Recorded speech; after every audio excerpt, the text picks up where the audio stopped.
It was a bright Monday morning on campus, the kind that made everything look new again. The air carried the faint smell of metal and oil drifting from the engineering labs. Inside one of those labs, a group of senior students gathered around a large, half-assembled engine sitting on a steel platform. It looked like a beast, heavy pipes, wires, and gears crisscrossing in every direction. To most people, it was just a jumble of parts. To these students, it was a puzzle waiting to be solved. Their professor walked in right on time, carrying a clipboard and that usual look that made everyone stand a little straighter. He was the kind of teacher who believed in tough love. His lessons were hard, his expectations higher, and his praise rare. Still, every student respected him, even if most were a little afraid of him. He had built engines for real aircrafts and consulted for big companies, so when he spoke, people listened. The room fell silent when he cleared his throat. "All right, class," he said, his voice echoing slightly. "This semester's final challenge will decide who's truly ready for the real world. I want you to look at this engine here. It's a prototype from an old project. It has a fault, one that no one's been able to fix yet." A murmur spread through the room. Everyone leaned forward, curious and nervous. The professor continued, "Your task is to find the problem and fix it. But I'll warn you now, it's not something you'll find in a textbook. Even the original designers couldn't figure it out. You'll need more than theory. You'll need real-world thinking." He looked around at the students, eyes sharp behind his glasses. "Any volunteers?" No one moved at first. Most of the students looked down at their notes or at the floor. The challenge sounded exciting, but the professor's tone told them it wasn't just difficult, it was almost impossible. Nobody wanted to be the one who failed publicly. Then, from the back of the room, a hand went up. Everyone turned. It was a quiet student who rarely spoke unless called on. He wasn't from a big city or a rich family. He didn't have fancy tools or extra tutoring, but he had something that stood out: steady confidence. He'd always been the kind of person who paid more attention to how things worked than what people thought. The professor raised an eyebrow. "You want to try?" The student nodded once. "Yes, sir." A small smirk crossed the professor's face.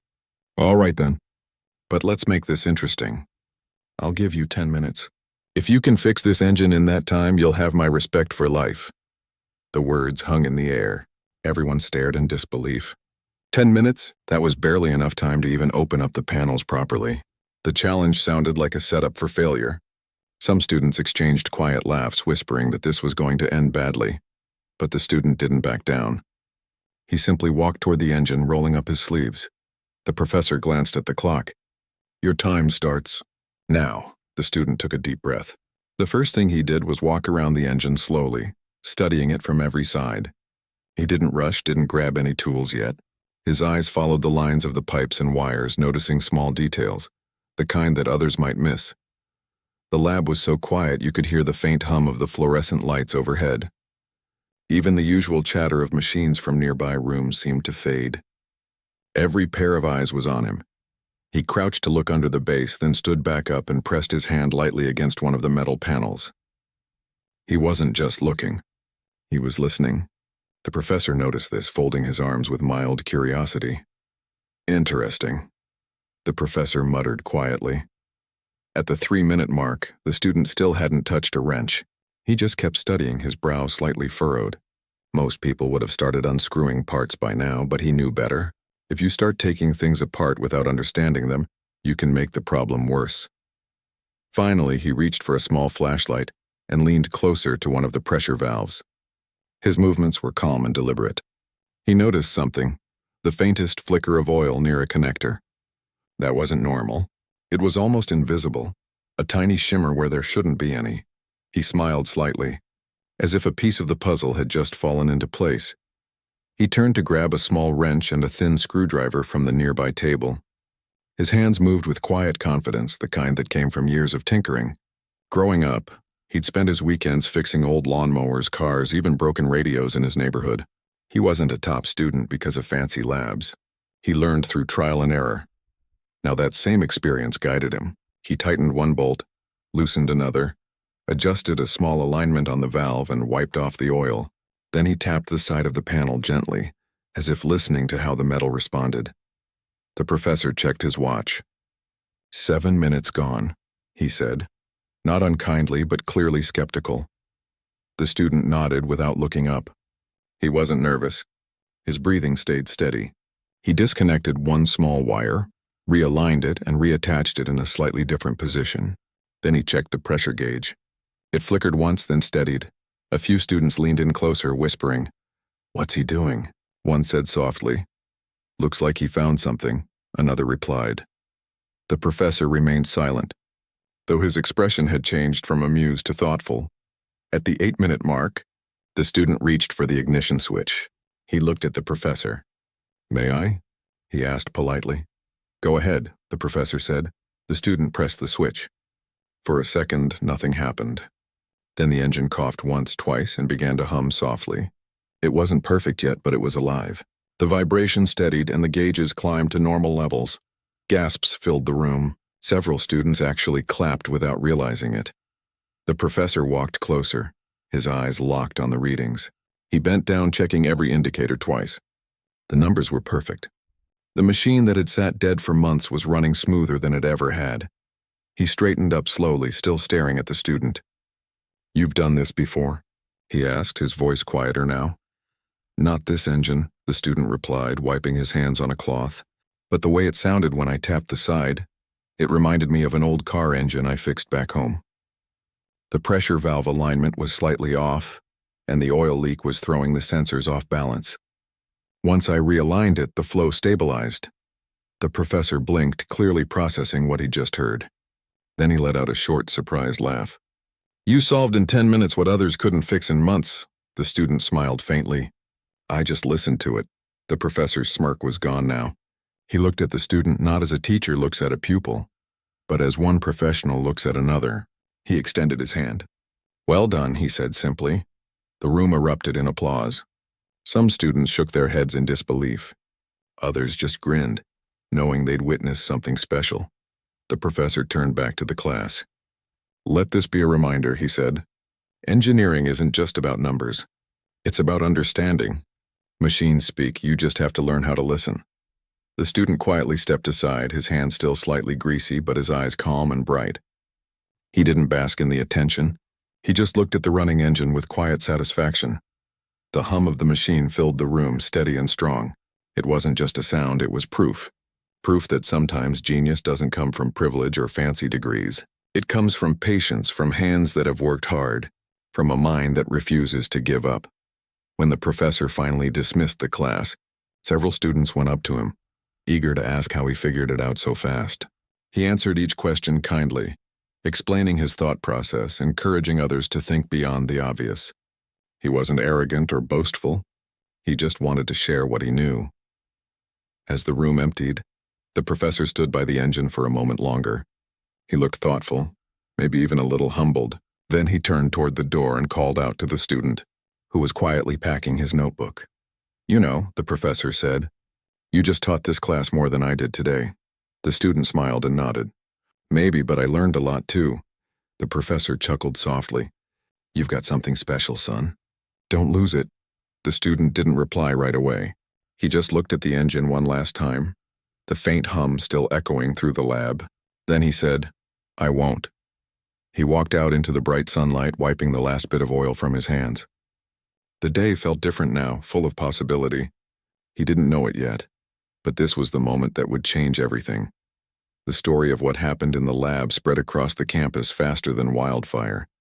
By the next morning, almost everyone in the engineering department had heard about how a quiet student fixed the impossible engine in less than 10 minutes. Some people didn't believe it at first, thinking it was just an exaggerated rumor. But those who were in the lab swore every word was true. When he walked through the hallway the next day, something had changed. People turned to look. Some nodded in respect, others whispered to each other as he passed. It wasn't the kind of attention he was used to. He usually kept to himself, sitting in the back of lectures, speaking only when he needed to. But now, every eye seemed to follow him. He didn't like the spotlight. He preferred the quiet of the workshop, the comfort of tools in his hands, the hum of engines and the smell of oil. Still, there was a small part of him that felt proud, not because of the attention, but because, for once, his hard work had meant something more than just grades. Later that afternoon, he went back to the lab to finish a small side project he had been working on before the challenge. The room was empty. The air still smelled faintly of metal and cleaning solvent. The same engine he had repaired sat in the corner, now running perfectly every time it was tested. He smiled at it like it was an old friend. As he was tightening a small screw on another device, the door opened. It was the professor. The older man walked in slowly, his shoes clicking against the concrete floor.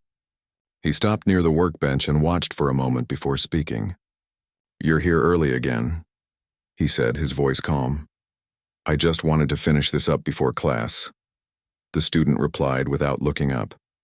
The professor nodded and looked around the lab. "You know, I've had a lot of students come through here. Some of them were brilliant.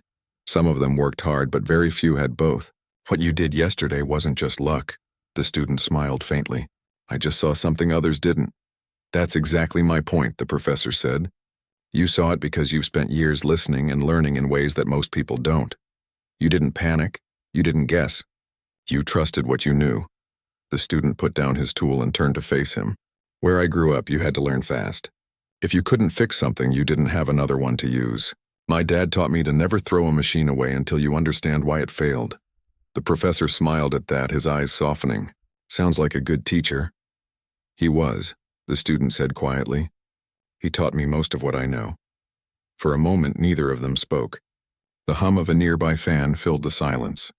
Then the professor said, "You've got potential. More than you realize.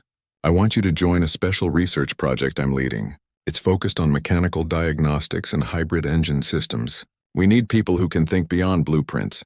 The student blinked, surprised. "Me on your project?" "Yes," the professor said simply. "You've earned it." It took a moment for the words to sink in. He'd dreamed of working on a real project for months, maybe years. But he never thought he'd be chosen. He nodded slowly, trying to hide the smile spreading on his face. "Thank you, sir. I won't let you down." "I know you won't," the professor said, then glanced at the repaired engine once more before leaving the room. When the door closed behind him, the student sat down on the stool, still processing everything. For the first time, he felt like all the late nights and long hours fixing things in that old garage back home had led to something real.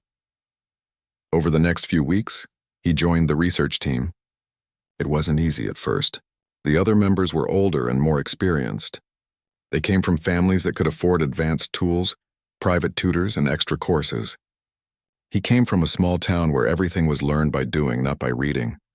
At first, some team members didn't take him seriously. They didn't say it out loud, but he could feel it. The quiet glances, the hesitation when they handed him data sheets, the way they sometimes ignored his ideas during discussions. He didn't complain.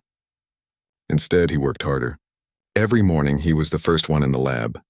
Every night, he was the last to leave. When others took breaks, he stayed behind to test different settings or review the readings from the hybrid prototypes. One afternoon, one of his teammates walked over while he was testing a fuel conversion ratio. "You really don't stop, do you?" The teammate said, half joking. He smiled. "Engines don't fix themselves." The teammate laughed and nodded. Fair point. That moment broke the ice. Slowly, the others began to respect him. They realized that he wasn't trying to outshine anyone. He just cared deeply about getting things right. Meanwhile, the professor often checked in on their progress. He would walk around the lab, hands behind his back, asking sharp questions that made everyone think harder. But every time he reached the student station, he seemed to linger a little longer, quietly observing his work. One evening, the team stayed late to prepare for a big demonstration. The hybrid engine they'd been developing was supposed to switch power sources smoothly between electric and fuel modes. But during the final test, something went wrong. The system stalled halfway. The readings went wild and the room filled with the sound of alarms. Everyone panicked. "Shut it down," someone shouted. They hit the emergency stop and the engine went silent. The air was thick with frustration and exhaustion. Hours of work seemed wasted. The professor rubbed his temples. "We're missing something," he said. "Something small but critical." The student stepped closer to the control panel and started reviewing the data. His eyes moved fast across the numbers, graphs, and pressure readings. Something about them didn't sit right. He frowned, leaning closer. "Wait," he said quietly. "The flow ratio, look at this. It's fluctuating every time we switch power modes. That shouldn't happen unless there's a delay in the conversion valve timing." The professor's eyes lit up. "Go on." If the timing's off by even a fraction of a second, the student continued, the system would stall because both power sources are trying to engage at once. It's like two people trying to drive the same car from opposite seats. That would explain the drop, another student said, suddenly understanding. Without waiting for approval, the student grabbed a small adjustment tool and opened the control panel. He fine-tuned the valve synchronization, aligning it by instinct and experience more than calculation. Then he looked at the professor. Let's try again. Everyone held their breath as he pressed the switch. The engine started. This time when it switched modes, there was no hesitation. The transition was smooth, the hum steady and strong. Cheers erupted in the lab. The professor smiled, a real smile this time, not the usual restrained kind. Well done, he said. The student nodded, relief washing over him. It was just timing. It's never just timing, the professor said, his tone full of pride. It's about seeing what others miss. That night, as the team packed up, the student stayed behind again. He sat in front of the engine, watching the steady lights blink in rhythm. He thought about how far he'd come, from fixing broken machines in a small-town garage to solving problems in a university lab. Every challenge had prepared him for the next. When he finally stepped outside, the sky was dark and full of stars. The air was cool, and the sound of crickets filled the distance. He walked slowly toward his dorm, hands in his pockets, lost in thought. He didn't know what the future held, but one thing was clear. He wasn't done yet. This was just the beginning. For the first time, he wasn't afraid of what came next. He knew that no matter how hard things got, he'd find a way to fix them. Because that's what he did. He fixed things. Not just machines, but problems that seemed impossible. And deep down, he knew that the best lessons were still waiting ahead, in places where experience, patience, and heart would matter even more than skill. As he reached his dorm, his phone buzzed. It was a message from the professor. Good work today. I want you to lead the next test, he smiled, staring at the message for a long moment before replying simply, I'll be ready. He put his phone away, took one last look at the quiet campus and whispered to himself, 10 minutes changed everything. Then he went inside, ready for whatever tomorrow would bring. The next morning started earlier than usual. The sun was barely up, and the campus was still quiet when the student walked across the courtyard with a cup of coffee in his hand. The grass was wet with dew and a thin mist hung in the air. He didn't mind the silence. It gave him time to think. Today was the day he would lead the next engine test, just as the professor had promised. He pushed open the lab door, and the familiar smell of oil and metal greeted him. The lights flickered on one by one, revealing the large engine sitting proudly in the center of the room. It looked different now, almost alive. The student ran his hand along the smooth metal surface, remembering the first day he faced it during the challenge. That memory still gave him strength. He set down his bag and began checking each component carefully. Every bolt, every wire, every connection had to be perfect. He wanted nothing to go wrong under his watch. By the time the rest of the team arrived, he already had half the system inspected. You're early again, one of them said with a smile. Just making sure everything's ready, he replied. The professor walked in shortly after, carrying a folder filled with notes. His expression was calm, but his eyes were sharp as always. All right, everyone, he said.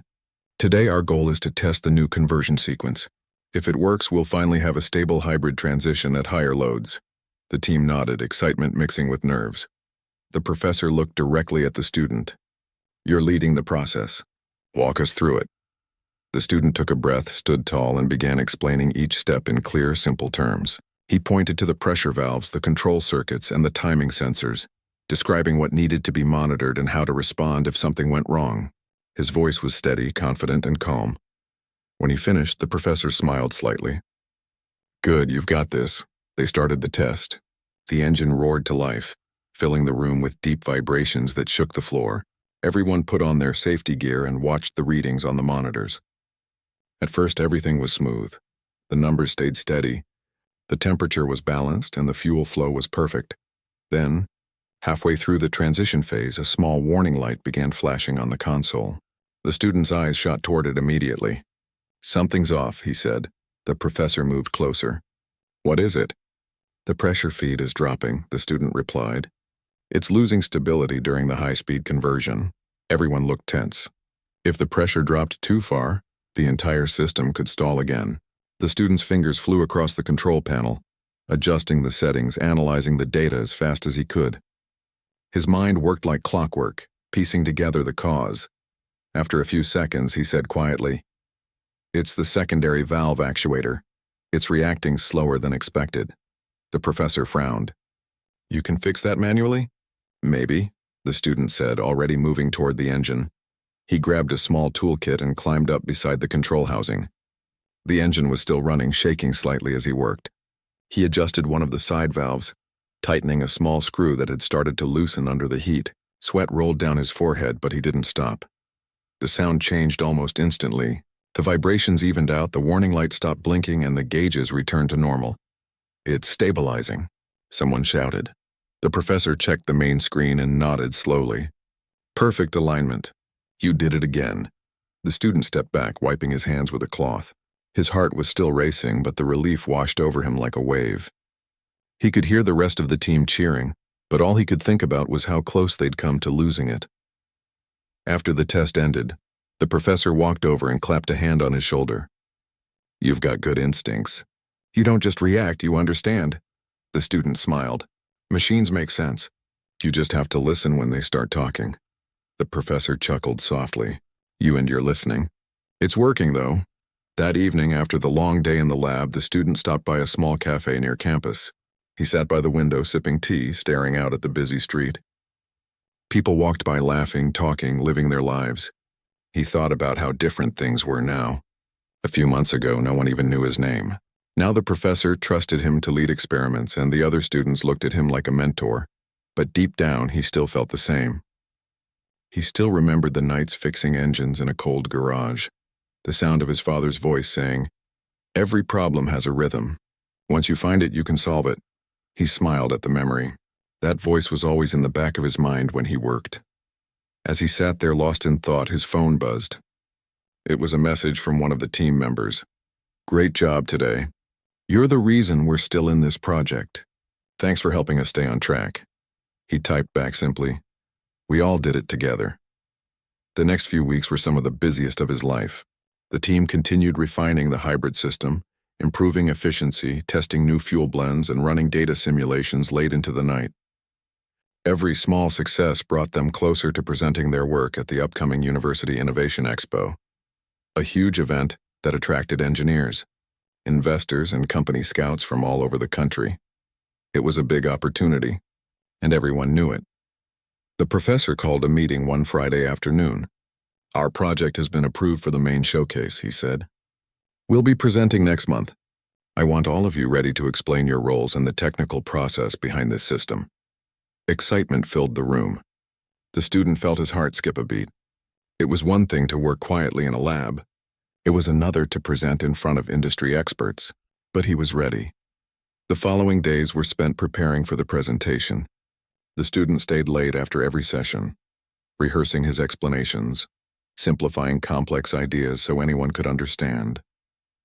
He didn't want to just show numbers. He wanted people to feel the story behind the work, to see the effort, the failures, the learning. One night, while he was practicing alone, the professor walked in. "Still here?" he asked. The student looked up and smiled. "Just trying to get it right." "You already have it right," the professor said, pulling up a chair. "You just have to tell it the way you see it." The student nodded, grateful for the advice. "You think people will care about how we built it?" The professor smiled knowingly. "People always care about passion. When you speak with heart, they'll listen." That night, the student didn't sleep much. He lay awake thinking about everything that had happened since that first challenge, the laughter of his classmates when he volunteered, the professor's skeptical smile. The moment the engine came to life, every step since then had built him into someone new. He wasn't just fixing machines anymore. He was building confidence, purpose, and belief in himself. When the day of the expo finally arrived, the large hall buzzed with energy. Rows of tables were lined with prototypes, posters, and screens displaying futuristic technology. People moved between displays, stopping to ask questions and take notes. Their team's setup stood near the center with the hybrid engine gleaming under bright lights. The student adjusted his shirt collar nervously as the professor whispered, "Just speak from your heart." When it was their turn, the student stepped forward and began explaining the project. He talked about the problems they faced, the lessons they learned, and how they solved each issue through teamwork and persistence. His words were simple, but his passion filled the space. People listened closely, nodding, asking thoughtful questions. Even the skeptical industry experts seemed impressed by his calm and clarity.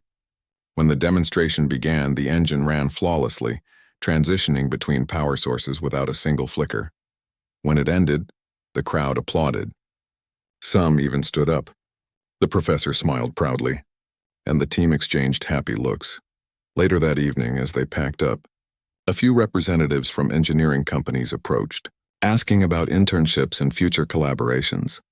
The professor introduced the student proudly, saying, "He's the one who first made it possible." The students shook their hands humbly, thanking them but never boasting. When the hall finally emptied and the team left, the professor and the student were the last to go. They walked together under the night sky, the stars bright above them. "You know," the professor said quietly, "when I first gave you that 10-minute challenge, I didn't think anyone could do it." "I know," the student said with a smile. "But you did," the professor continued. "And you didn't just fix a machine, you changed how I see my own teaching. Sometimes we get so focused on theory that we forget the value of intuition." The student looked up at the stars and said softly, "Machines don't care who you are. They just respond to how much you understand them." The professor nodded slowly. "That's wisdom right there." They both laughed quietly, the sound echoing across the quiet campus. That night, as the student walked back to his dorm, he felt lighter than ever. Not because of praise or attention, but because he knew he had found his place in the world, somewhere between logic and heart, between knowledge and instinct. And deep inside, he knew that the next challenge, no matter how impossible it seemed, would be just another chance to listen, learn, and fix what others thought could never be repaired. The days after the expo felt almost unreal. The team's project had not only impressed the judges, but had also been selected for a national innovation feature. It was the kind of recognition that could open doors, the kind of success students dreamed of. For the student, it was a quiet kind of victory. He wasn't the type to celebrate loudly. Instead, he went back to his routine, spending long hours in the lab, cleaning tools, fine-tuning the test models, and reviewing data. Success hadn't changed him much, it had only made him hungrier to learn. One morning, as he adjusted a wiring panel, the professor walked in holding a newspaper. "You made the news," he said with a smile, placing it on the table. The student looked down and saw a picture from the expo. Him standing beside the hybrid engine, explaining something to a group of visitors. The caption read, "Young engineer shocks experts with real-world problem solving." He laughed softly, shaking his head. "That's strange to see." "You earned it," the professor said. "Most people spend years trying to make a mark like that." The student shrugged. "I just did what I knew how to do." The professor's expression softened. And that's exactly why it worked. For a while, they stood in silence. Then the professor added, "I've been asked to send one student to represent our university at an international engineering challenge next month. It's focused on mechanical innovation, real problems, real-time limits. I want you to go." The student blinked in surprise. "Me? You've already proven you can work under pressure," the professor said. "And I can't think of anyone better to represent us." The thought of competing at that level was both exciting and terrifying. He hesitated for a moment, then nodded slowly. "I'll do it." The following weeks were filled with preparation. The challenge would be held overseas, bringing together students and professionals from different countries. Each participant would face a series of real-world engineering problems, the kind that required both knowledge and instinct. He spent hours each day studying engine designs, watching old recordings of past competitions and practicing under timed conditions. The professor often stayed late too, guiding him through complex systems, pointing out weak spots in his reasoning, and testing his reactions under pressure. Sometimes the professor would deliberately disconnect a wire or loosen a part while the student wasn't looking. Then he'd say, "All right, it's broken. You've got 10 minutes. At first, it was stressful, but over time, the student began to love those moments. They reminded him of the very first challenge, the one that started it all. Each mistake taught him something new. Finally, the day of departure arrived. The professor came to the airport to see him off. "Remember," he said, "don't just fix machines. Understand them, feel them. The rest will follow." The student nodded, shaking his hand firmly. "I won't forget." The flight was long, and as he looked out the window at the endless clouds, his mind wandered. He thought about his old garage back home, the sound of tools clinking against the floor, his father's patient voice guiding him. That was where this journey had truly begun. He smiled to himself, knowing that those lessons would always stay with him. When he arrived at the event, the scale of it took his breath away. The arena was filled with rows of workstations, massive machines, cameras, and hundreds of spectators. Banners from different countries hung from the ceiling. He could hear multiple languages spoken all around him, all blending into a low, excited buzz. Each contestant was given a badge and assigned a table with a number. His station was near the center, with a mid-sized mechanical system waiting to be examined. It looked complicated, with dozens of wires and valves. When the host announced the start of the challenge, a hush fell over the crowd. The rules were simple. Each participant had to identify and fix a malfunction within a strict time limit. No external help, no manuals, only skill and instinct. The timer started. He took a deep breath and began studying the machine. His eyes scanned every part, every joint, every signal light. The pressure readings flickered irregularly, which told him something was wrong deep inside the system. Others around him were already rushing to unscrew panels and check circuits, but he didn't move yet. He listened. The faint hiss of air, the uneven rhythm of the gears, those sounds told him more than any manual could. A few minutes passed. Then he found it. A small misalignment in the intake valve was causing air pressure to drop and disrupt the system's balance. It was the kind of problem that required both precision and calm hands.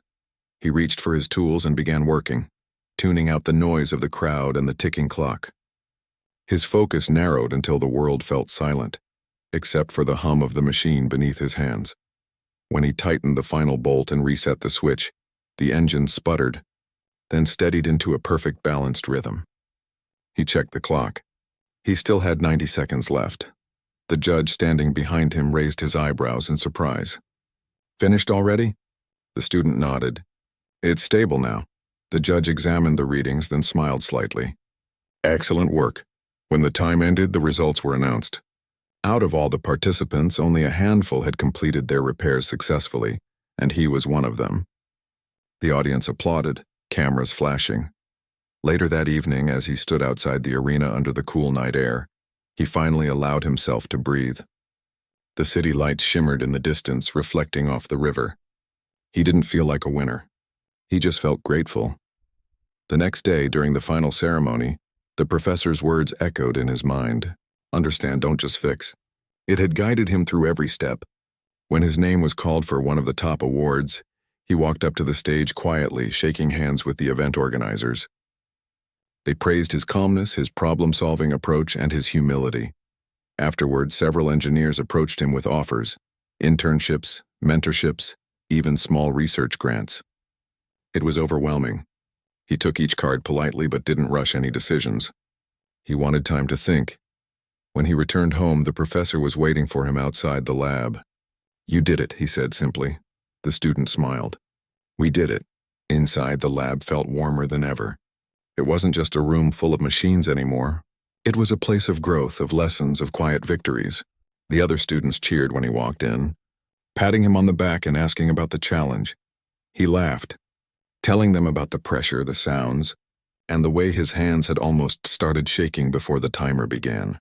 But he also told them something else, something important. "It's never about being the smartest person in the room," he said. "It's about staying calm when everything seems impossible. Machines break, people doubt you, things go wrong. But if you believe in what you've learned and stay patient, you'll find the answer." The professor watched him from across the room, pride in his eyes. That night, after everyone left, the student stayed back one last time. The lab was quiet except for the faint buzz of a light overhead. He sat on the stool, staring at the hybrid engine they had built months ago. It wasn't running, but he could almost hear it. The steady hum that had changed his life. He thought about the boy he used to be, standing in a small garage with worn-out tools, wondering if he'd ever make it past those four walls. He thought about how that same boy had once been laughed at for volunteering to fix an impossible engine. And now here he was, representing his university, solving problems across the world, teaching others without even realizing it. He smiled quietly. The door creaked open. The professor stepped in, carrying 2 cups of coffee. He handed one over and said, "You know, when I challenged you that day, I wanted to test your knowledge, but I ended up testing my own beliefs too." The student looked up, curious. "I used to think success was only about precision and logic," the professor said, "but you reminded me it's also about heart. You can't teach that in any classroom." The student looked down at the cup in his hands. "Heart's what keeps us trying when everything else fails," he said softly. The professor nodded. Exactly. They sat there for a long while, sipping coffee in comfortable silence. The night outside was calm, and the sound of the city felt far away. Finally, the professor stood and said, "Get some rest. Tomorrow we start something new. There's always another challenge waiting." The student grinned. Wouldn't have it any other way. When the professor left, the student turned back to the engine, running his hand along the cool metal surface one more time. He didn't know what the next challenge would be, but he was ready for it. He'd learned that no problem was truly impossible, not if you listened closely enough. And as the lights dimmed and the lab went quiet, that belief stayed with him, steady and unshakable, like the heartbeat of a machine that refused to stop running. The days after returning from the international challenge were a mix of calm and excitement. Life on campus slowly returned to its normal rhythm, but for the student, nothing felt quite the same. He walked through familiar hallways and saw familiar faces, yet he noticed how differently people looked at him now. Not just with curiosity or admiration, but with a quiet respect. The respect that comes from seeing someone quietly excel when the odds are stacked against them. He didn't let it change him. He still went to the lab early, still checked every wire, every gauge, and every valve with the same patient care he always had. The professor often joked that if he kept working like this, he'd never leave the lab. But the student didn't mind. The lab had become a place of comfort, a place where ideas took shape, and solutions emerged from careful thought and observation.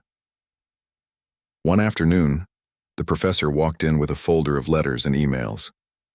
"The project you led overseas has caught the attention of a major engineering firm," he said. "They want to offer you an internship next summer." The student paused. He hadn't thought much about the future beyond finishing his degree, yet the opportunity was real, tangible, and it could shape the next chapter of his life. He nodded slowly. "I'll consider it." "That's all I ask," the professor replied. "You've already proven you don't rush into things without thinking. That's part of why you succeed." Over the following weeks, the lab became busier than ever. Other students who had been inspired by his work began coming to him with questions. They wanted advice, guidance, or just someone to explain things in a way they could understand. He took time to help each of them, patient and calm.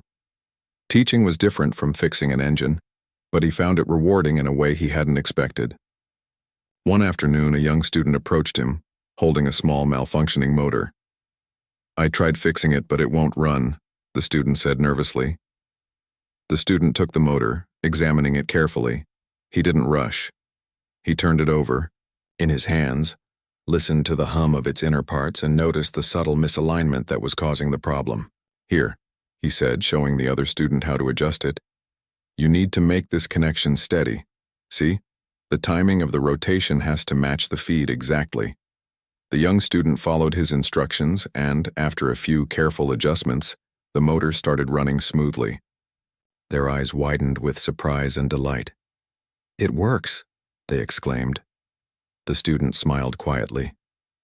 "Machines have their own rhythm," he said softly. "You just have to find it." That evening, as the lab emptied and the lights dimmed, he stayed behind to clean up. He ran a hand along the bench, picking up tools and checking gauges one last time. The hum of the engines, now powered down, felt almost peaceful, like the echo of something that had once been broken but was now fixed.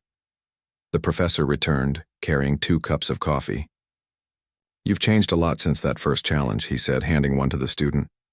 The student accepted it with a small smile. I guess I've had to. No, the professor corrected. You've just become more yourself. You always had the skill, the patience, the understanding. You just needed the chance to show it. They sat together in silence for a while, sipping their coffee and listening to the quiet of the lab. Outside, the last light of the day faded, leaving the room in a soft glow. You know, the professor said after a moment, the way you handled the challenges overseas, it wasn't just your technical skill that impressed me. It was how you stayed calm under pressure, how you focused on the problem without letting the stress get to you. The student looked at him thoughtful. I just try to see what's really happening, not what I think should happen. That's rare, the professor said. Most people jump to conclusions, they panic. You listen first, then act. The student nodded, remembering every moment of struggle and triumph over the past months. He thought of the small garage where he learned to fix things with his hands, where every mistake was a lesson and every success a quiet celebration. All of it had led him here. As the semester came to a close, the university held an awards ceremony to honor students with exceptional achievements. The student was recognized for outstanding problem-solving and leadership in engineering projects. When his name was called, he walked up to the stage quietly. The applause was loud, but he didn't let it overwhelm him.